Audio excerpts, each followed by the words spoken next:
feeling pretty good right now. I'm not sure exactly why. Working hard on the memoir, John. Working hard on the memoir. Enough said. I don't want to talk about it. But we. From the end. Oh man. We're in, that psalm, the valley of the shadow of death. Yea, though I walk through the valley of the shadow of death. So, I don't know, we could talk about this book if you really want to, but I somehow don't think I should.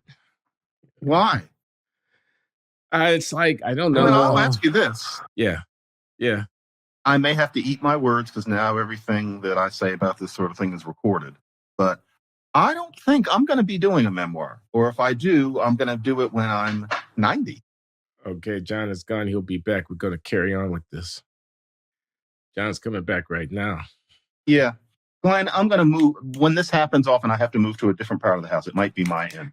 Hold on. Okay, just carry your computer with you. We'll carry on right here, John. And memoir, I don't really want to talk about it, everybody. This is my time for a soliloquy. I can do a soliloquy while John is moving. I really don't want to talk about it.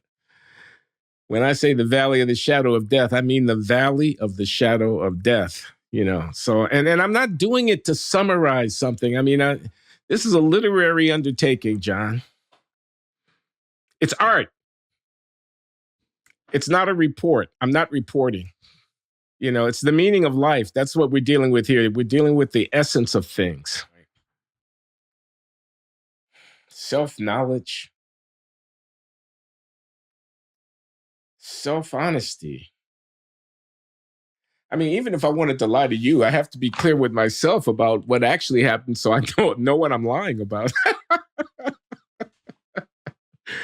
And believe me, self-understanding is an achievement. It's not given. You have to clear away a lot of, obstruction and a lot of delusion and aggrandizement, self-aggrandizement, self-delusion, a lot of lies. Yeah. So one of the motifs in the memoir is the distinction between the cover story and the real story. And everybody has got a cover story. You've got a prettified narrative that you tell yourself about what has actually happened to you, about your failures, or about your flaws. You have excuses, rationalizations, and the real story. Wait, John's back. And you know what the real story is. Never a dull moment at the Glenn Show. It's either Glenn and John or it's just Glenn.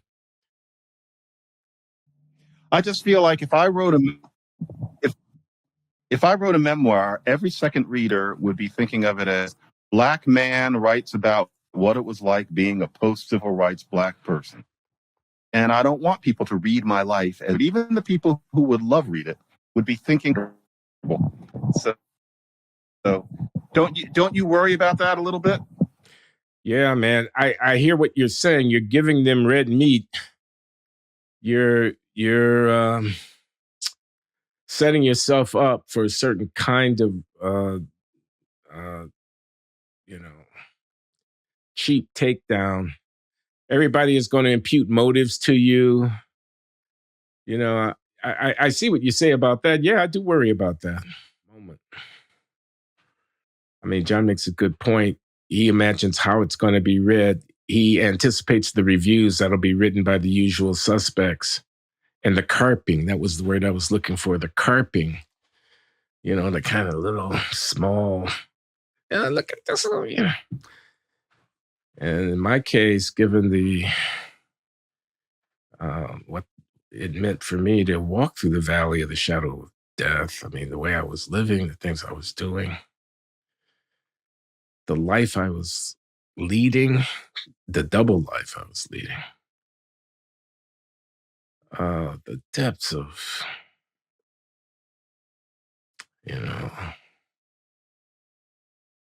depravity. And exposing that making that public, confessing it. There are some obvious points. Uh, the point I like to make makes me look clever is the irony of the fact that if you're writing an account of your own life and you anticipate that the readers are going to form opinions about you based upon what they see, you have an incentive to misrepresent. They have a necessity of being on guard against, as readers, as thoughtful readers, of being on guard against the likelihood of your misrepresentation. And so a very interesting game is being played. This fits right into the template that the economic theorist would naturally adopt, the sender, that's me, the writer, and the receiver, that's you, the reader. Me having private information about my life, I know the actual facts, and even more than the facts, I know the interior thoughts that I held as I experienced those facts. So the sender has private information, and you, the reader, the receiver, is trying in a way to decipher. You see what I present, and then you're trying to infer from that what you're going to actually think about me. So that's a nice game. Two players, asymmetric information, signaling, and reading between the lines. That's that game.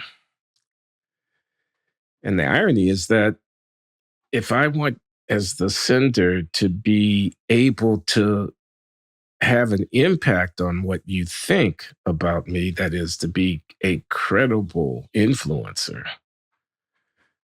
then I have to earn that status. In the nature of the case, is not something that could be taken for granted. How does a writer earn the reader's trust when the writer is reporting about himself? I think the only way to do that is by disclosing discrediting information. The writer has to put the funk on it. He's got to put the blood on it, the guts. Uh, it has to somehow shock and revolt the reader. John is back. I have restarted. Okay, you've done well. You've done well, and you have afforded me an opportunity to wax philosophical about the game of writing about one's own life. Because what I was going to say to you, John, is, yeah, man, I feel you when you say, I don't want to set myself up for these small-minded, ideological haters to carp and pick at me, which is what they're going to do. They're not interested in actually a literary experience. They're just looking for ammunition. And, they hate your guts, and now you put your guts on the line. Mm-hmm. So now they're just going to write you off. They're just going to say, oh, yeah, they're going to do a Clarence Thomas on you. That's what they're going to do. In other words, Clarence Thomas writes my grandfather's son, his memoir, and Clarence Thomas's life is exemplary. I mean, come on.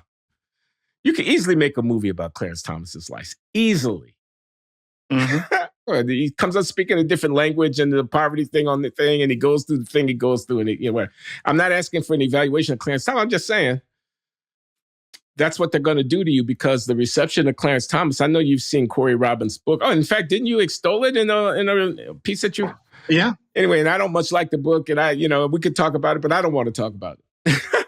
But I do want to talk about memoir writing, and I want to talk about your concern. And you asked me, don't I feel that same concern? That concern that the response will be, it'll be small and impersonally picky and petty and, you know, and like you said, you give them the ammunition, you write about yourself, and then they can take your own words and use it against you. And, I think that's true. And I was going on in my monologue to reflect on, how a social analyst might think about the problem, because you're self-reporting. The writer is writing about the writer's own life. And you anticipate an audience, and the audience is taking the text of what you present to them and then drawing a response, making an inference from the text. You control the text. They are going to be the authors of their reaction to the text. And so there's a manipulation issue. I mean, there's what do you put in the text?